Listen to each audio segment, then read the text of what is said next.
going to be toast.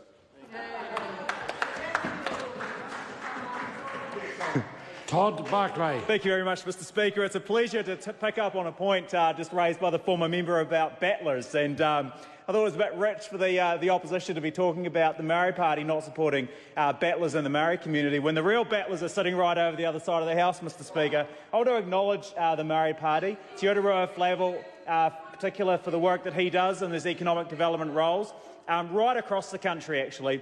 Right even down in Southland in the role that he's played as part of the Southland Regional Development Strategy alongside Economic Development Minister Simon Bridges and former Economic Development Minister Stephen Joyce, Mr Speaker. And I think we've hit rock bottom when the opposition spend their whole time shuffling around talking about what they would, the criticisms they have of the Maori Party and other support parties of the government, and offer no solutions themselves about what they would do. Where on this side of the House, Mr Speaker, we're talking about the positive growth attributes of each of our regions as a direct and indirect result of government assistance, but not just monetary handouts that the Labor Party seem to think are the answer to these issues, Mr Speaker, facing aspects of regional New Zealand. It's actually what the government's doing to help communities help themselves. And one particular initiative that I want to spend a bit of time talking about today is the Southland Regional Development Strategy,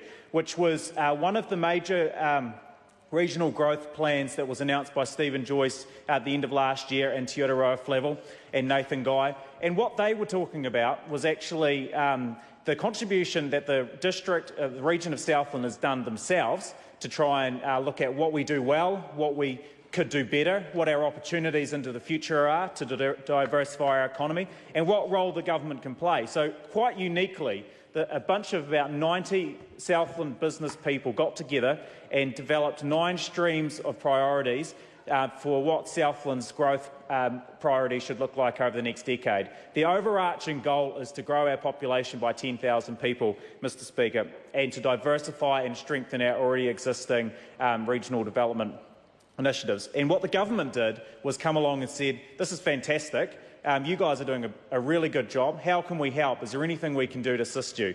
And the business people of Southland said, yeah, that would be fantastic, we've got a couple of key areas where we can't do it ourselves and we need the government assistance, and that is, the first is around aquaculture. So the government's put in about $900,000 over the next couple of years to assist with the research and development of the aquaculture prospects in the southern part of the South Island, Mr Speaker, and that's absolutely fantastic. Sarah Dowie, the MP for Invercargill, has played a strong role advocating for that, and she's doing a fine role in continuing to drive that project as well. The second is, how can we strengthen our growing tourism industry? And what the government's done there is put in about $500,000, $250,000 of which has gone into supporting the Milford Opportunities Project, which is a project that I established alongside the Southland District Council and Department of Conservation to look at how can we make tourism growth into Milford Sound more sustainable. So last year, Mr Speaker, there were 600,000 visitors into Milford Sound,